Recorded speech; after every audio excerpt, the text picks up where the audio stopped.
Hello friends, welcome back to our unruly nest. My name is Amber. This is video 3 in our speech series, or part 2 for the tips and tricks and things to help your child gain speech.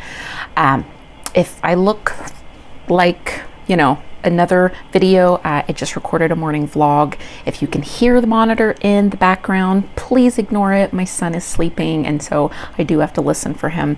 Guys, the struggle to film, it's real.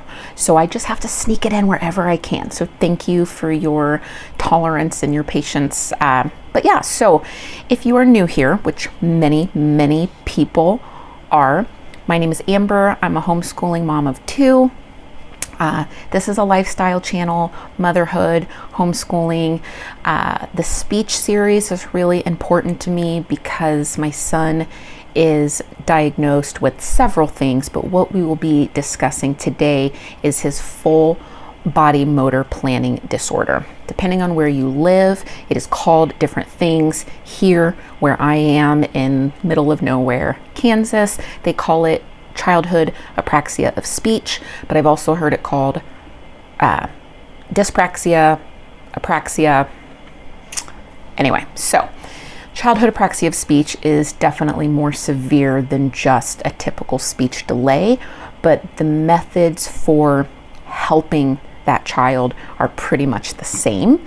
You just do, do things more. So, if the average speech delayed child goes to speech therapy once per week, somebody with apraxia, full body motor planning delay, might go 3 times a week. So anyway, I'm going to scroll down here through my talking points because we already did video part 1. If you missed that, there's the introduction to my son. So I'm not going to do that again because if you are returning, you've already seen that. But if you haven't, I will list it. I'm assuming the card's up here, maybe up here. I think up here.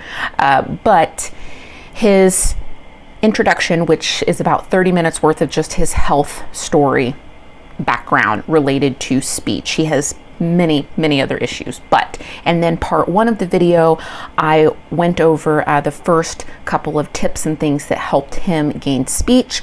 Now we're doing part 2. So give me a second here to scroll through and I will pick up where we left off. So in the last video, we left off with, we did the ready, set, go. We did exclamatory words. Fantastic. And then exclamatory words and, single words, they're not the same, but they're sort of adjacent. So that is what we covered in part 1. I highly recommend that you check that video out if you have not. Okay, so today we're going to jump right back into my list. And if you remember from the part 1 video, if you stay until the end, I'm going to have a special little tip, trick, maybe you don't know, to something to consider to maybe help your child who has a speech delay. And at the end of the last video, if you have not seen that yet, I did include a bonus little tip / experience that we had with my son. So definitely go check that out if you have not, and stay till the end today because I will have another one for you. Okay, so we did the exclamatory words, we did the single words, sign language. Guys, signs is what came next for my son. Signs were a game changer. All of these tips that I'm going through in part 1, now part 2, and if we have to, a part 3, I'm not sure yet, but all of these things were the critical stages of speech therapy that helped my son gain speech. I don't personally feel that any one of these things was more valuable to him than the other. So that's why I'm making this video. It's not super popular on YouTube. I don't know that there's necessarily a huge demand for this information, but that's not why I'm here. Okay, I'm not trying to start a, multi-million-dollar business. I am trying to produce content on this platform for you that I was looking for as a terrified mom that I couldn't find.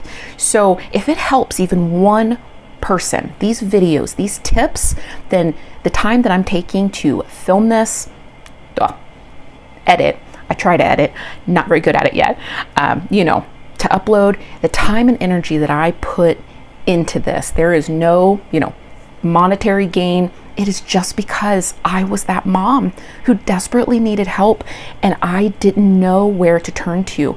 So I'm hoping that if somebody needs this, if you're here, if you found this channel because of my speech videos, then I hope this helps you, because I was where you are and I needed it, and I needed somebody to help me, and I couldn't find it. So that's the point of this, okay? Disclaimer, I forgot. I am not a speech therapist, speech pathologist. That is not my background. That is not my training. None of this is supposed to replace the advice or working with a trained speech therapist for your child.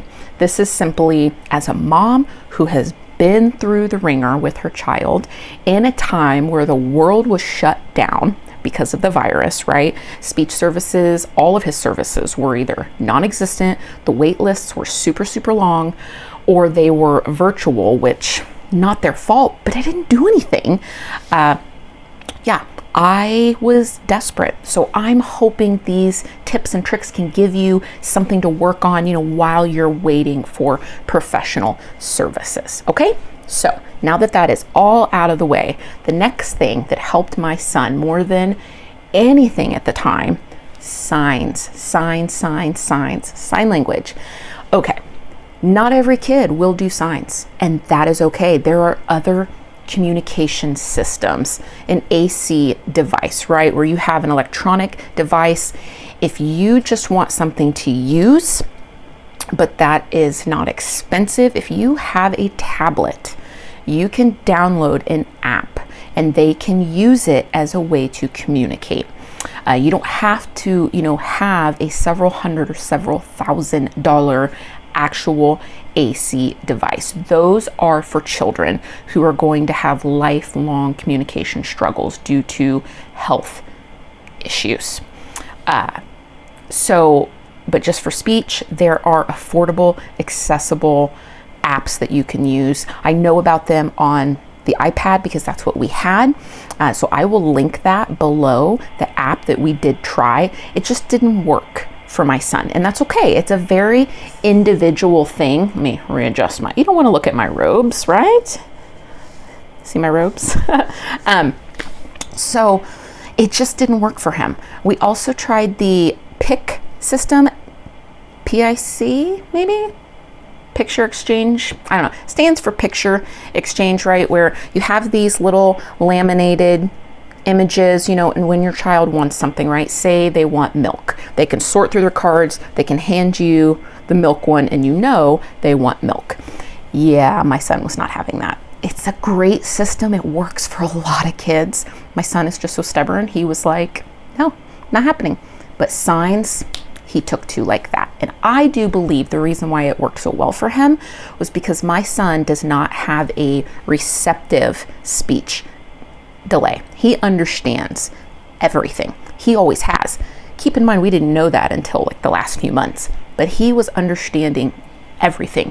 His speech difficulties are expressive, and that's a lot of speech delayed kids. Now, there are clearly plenty of kids that have receptive issues as well as expressive, or kids that just have receptive issues. My son just has expressive speech difficulties. So for him, sign language gave him a way to not only work on the motor planning, this is a sign for more. It was one of his first signs. That's why as I'm talking, my brain keeps doing this. This is a sign for more, guys. So he took to signs so well, so quickly, and it instantly stopped the frustration. He was having horrendous tantrums and meltdowns, and I was at my wit's end. I mentioned in the vlog that I just filmed, my husband is gone 10 to 12 hours a day working Monday through Friday. And a lot of times he's on call and he works on the weekends. So it was just me and my daughter. And we were so desperate to help my son not get so frustrated, but he couldn't tell us what he wanted. And this is where signs were such a huge help, because all of a sudden he had a way to communicate what he needed, what he wanted, his preferences, what he didn't want. And so he felt less frustrated, I'm assuming, because it translated to communication in a way that he could. And I mean, 90% reduction. They didn't completely go away. He is a toddler, but it just became normalcy, you know, for tantrums, not the inability to communicate. So if you're going through that, you need to find a way that your child can communicate with you. Maybe it's the picture exchange system. Maybe it is an AC device. Maybe it's signs, but signs is something you can try at home right now, right? Without a speech therapist, all by yourself, which I am all for. Sorry guys, I need a sip of coffee.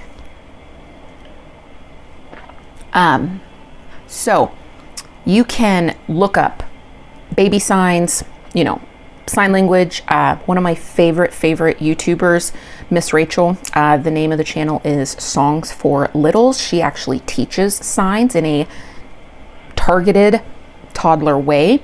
Highly recommend.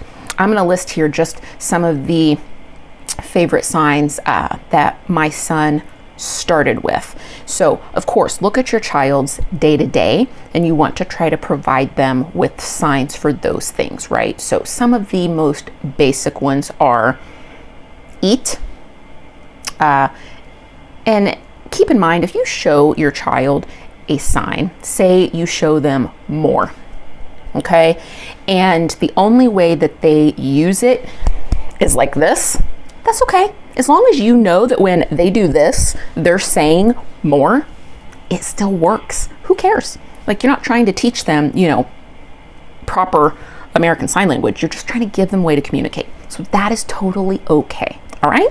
So, mom tip there. Don't worry about their spin on it. As long as you understand in context when they're using that sign, it counts. Okay? So, more was my son's first sign. It was one of his first 3 words. Let's see. Eat, drink, all done. All done. He typically just did it with one hand. It would just look like he was waving, but in context, we knew he was all done. Help. That was a really big one for him.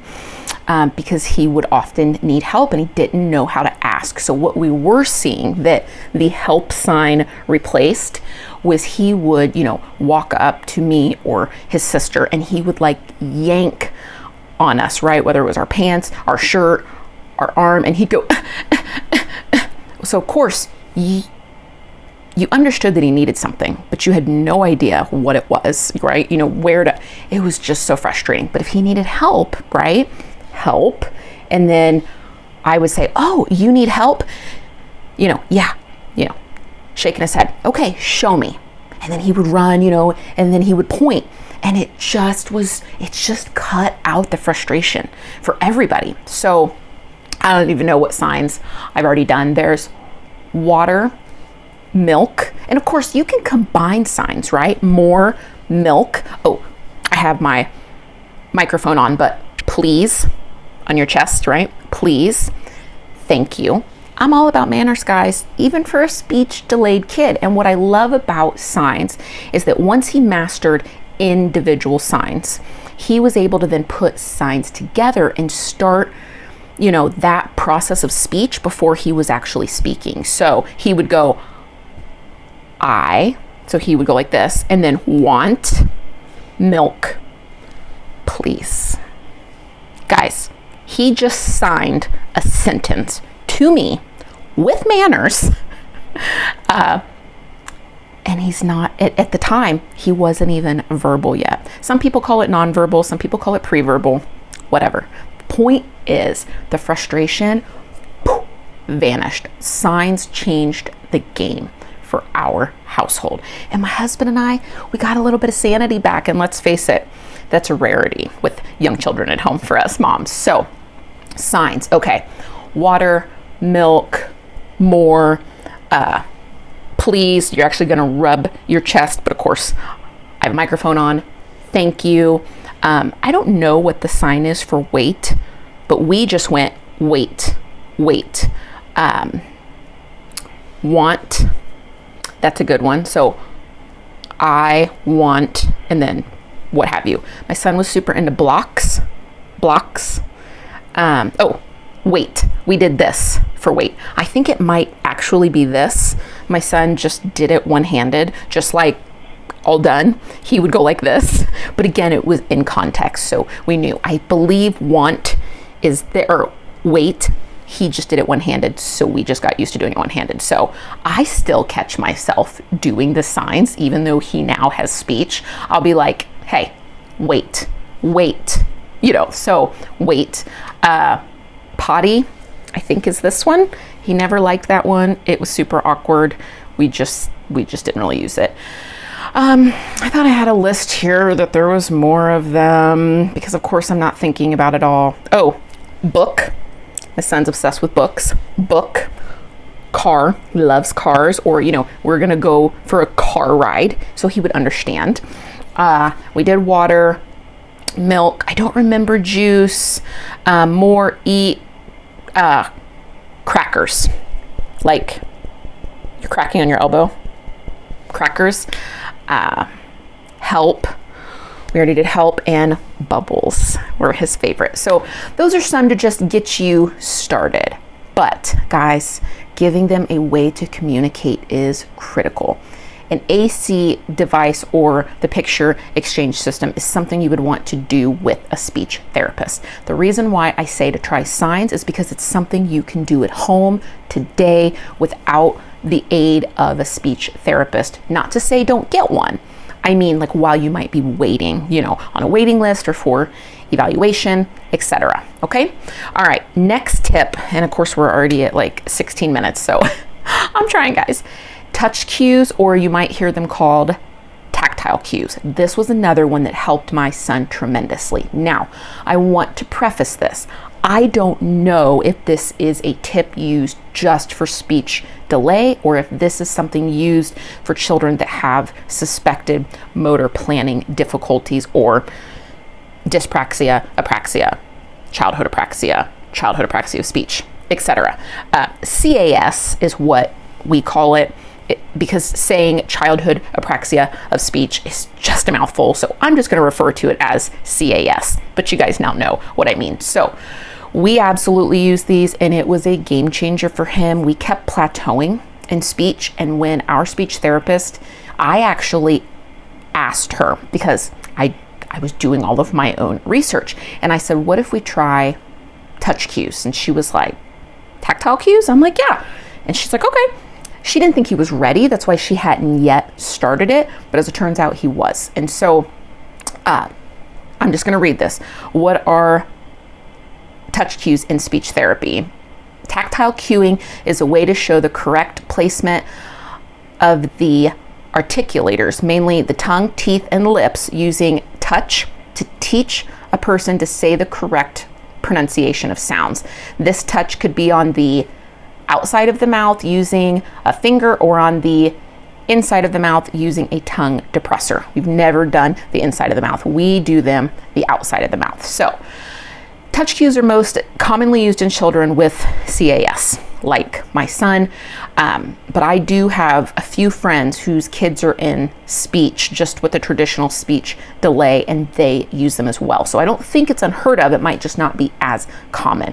But look into it. Check with your speech therapist if they think it'll help your child. But for me, they helped my son learn, well, like it said, right, what to expect from his, lips, tongue, teeth, throat, when he was trying to make sound. So one of the first ones that he did was the M sound. We couldn't get him to say mama, mom, mama. He calls me mama now, but speech therapist would go, and so she would do it to him, so that he could feel the vibration. Try it. Stick your finger on your chin and go, and I don't know how it works. It's like voodoo, but it worked. Within a week, maybe 2 of me doing that to myself and to him, he was going, after that, Mama came pretty quick. P and H sounds can be very, very tricky. We used our hand and went p, p. So that was for the P sound, or for H, and that, I don't know how it works, right? Because I'm not a speech therapist, but in my mom brain, it was like it, you know, he could feel the breath. I would start with, take my watch off here, with his hand, right, to my mouth. I'd go, p, p, and then I would hold his hand to his mouth and go, do p, p.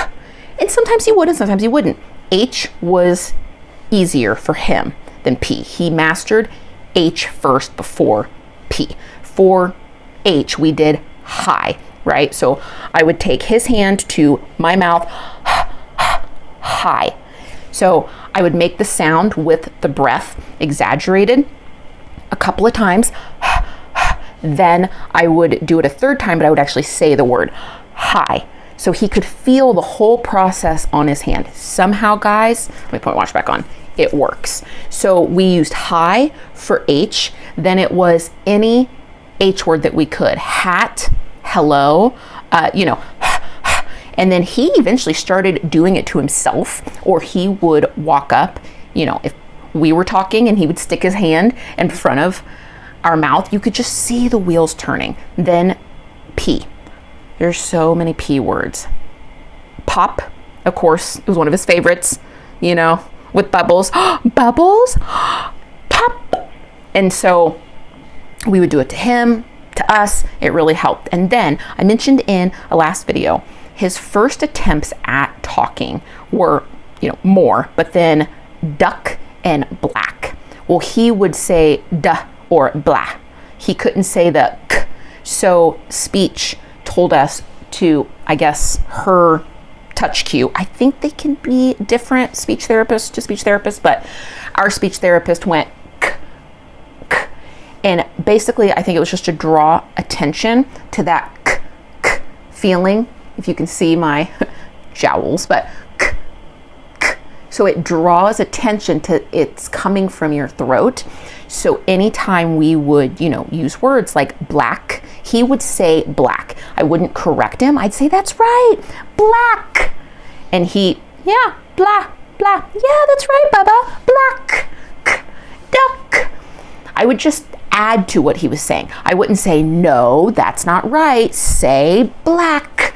I wouldn't do that. I didn't want to discourage him. I didn't want to frustrate him. He knows that he's struggling. I'm not going to put that on him, but I'd be like, yeah, that's right. That block is black. And then with some time, he started doing it to himself. Black. And then once he got the feeling, then it just became duck, black. Now at 3, he doesn't even we don't even use touch cues anymore. We don't even use signs anymore because he has speech now because of these things that worked. So touch cues were a huge help for my son.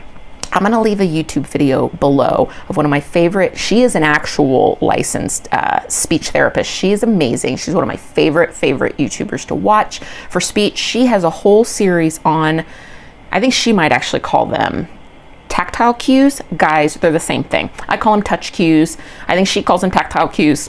It's the same thing. But I'll link the actual video that I found extremely helpful, but check out her other videos. No, this is not an affiliated with her. I don't know her from anything. I'm just a mom who her content helped tremendously. So yeah, so those were super, super helpful. And I feel like my friends with children with speech delayed kiddos, touch cues are super, super helpful. Let me see how many we have left here because we're already at 20 minutes. Yeah, guys, I think we're just going to come back for a part 3. We have 1, 2 more things that are super, super helpful. Yeah, I think we're just going to come back for a part 3. Okay, so if you made it this far, thank you so much. I hope there was something helpful in this video for you. Now I'm going to give you my bonus tip for this video. Again, if you made it this far, I'm hoping you've already watched the first video. The bonus tip at the end was to check for lip and tongue ties. But the tip part is not with your doctor, not even with your speech therapist. I know, unpopular opinion.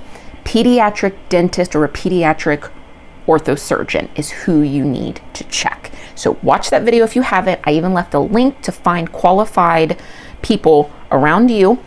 But here we go. If you haven't heard this, okay, I'm hoping this helps you. Have you heard that if your child has a speech delay, to have their hearing checked? And you're gonna be like, that's it, I'm clicking off, Amber. That's not a tip. My child's hearing was checked in the hospital when they were a newborn. Yep. And guess what? Now, this is not my story. This is one of my dear, dear friends. Her son passed his hearing test. Oh, my Lanta. Guys, coffee. His newborn hearing test. Words are hard. We really need a t-shirt or like a sign that says, our unruly nest, words are hard. Her son passed, oh, I guess you don't want to look at that, do you? Her son passed his newborn hearing test, no problems. About 18 months, they figured out he was probably a little speech delayed, but their parents, they're like, it'll work itself out. He's just going to be a late talker, no problem. Waited until he turned 2, decided with the encouragement of their doctor to have him evaluated by, a speech therapist. And they were still convinced that nothing was wrong. The speech therapist that evaluated him was like, yeah, he has a pretty significant speech delay. So in the beginning of speech therapy, a lot of times they will do certain things to make sure, right, that there is no external cause that can be corrected, like lip and tongue ties. But remember, have a pediatric dentist check, not your speech therapist. Okay. So one of the things that they tend to do is they have really cool ways to check hearing, even of super, super little kids. When they did it with my son, they did 2 different things. The first thing is they put us in this audio booth, and a pediatric audiologist, I think is what they're called, was on the outside of the booth, right? And there are all these different speakers, and they play different sounds from different speakers, right? And the child, because of the environment, will look to where they hear the sound. So if you're thinking, well, you can't test the hearing of my, 19-month-old, or yes, you can. And so that was the first thing. And that didn't actually show anything too concerning. But when they did the second part, they have this cool, I don't know what it is, not an audiologist. If you happen to be, or if you know someone who is, and you can shed some light on what this magic is, leave us a comment and let us know. But it was like a probe or like a wand thing, and it goes, just like a Q-tip, right? Just right into the ear, and then there's like a machine with like graphs and stuff, and it measures, I don't know, sound waves, or I don't know, somehow it measures though what you are able to hear, what frequencies, that is where they found his hearing issue. Guys, I get full body goosebumps. They figured out he had a certain kind of hearing disability, block, difficulty, I don't know what you call it, but that newborn testing in the hospital did not catch. And even the sound booth audiologist said there was nothing. But when they did this thing that they stick in the ear, right, and it prints, and it's I wish I understood it. I think it's sound waves. Definitely let us know if you know. But that's where they figured out it was like low tones he couldn't hear, or like low tones for sure, and then like super high tones. Anyway, they figured out this was the reason, because it went uncaught. It was missed. That's why he had a speech delay. They got it fixed. They fixed it with a type of like a child hearing aid. Actually, what they did was surgical. It was like they planted something. Was it a cochlear device? I'll have to ask her. But they did something surgically to correct it with a device in the back of his ear. You guys, he was talking within 3 to 4 months after that surgery. It was incredible. So is he still in speech? He is the same age now as my son, yes, but that's because he got such a late start on talking because he couldn't hear. He is making gains so quickly. He's gonna be out of speech in no time. So have you heard to check lip and tongue ties? Yes. The special tip there is pediatric dentist is the only person who I would trust to make that call. Hearing test, the special tip is not to have your child's hearing test. We all know that. but it's to go through the layers of hearing testing to make sure that it is not something that is missed by the more generally accepted testing procedures. So I hope this video finds you well. And friends, if nobody has told you today, and if nobody will tell you, I will. If you're here and you're trying to find help for your child, I want you to know, as a mom who lived it, who still struggles with it, guys, your child is perfect. You are enough. You are exactly what they need. And do not let anybody tell you otherwise, especially yourself, okay? You did not fail them. You are not a failure. You are amazing. And I'm so glad you're here. I hope this is a safe place for you to be reminded that you're a hero and you are exactly what your child needs, and everything is gonna be all right. Have a wonderful day. We'll talk soon. I'll be back for part 3. Bye.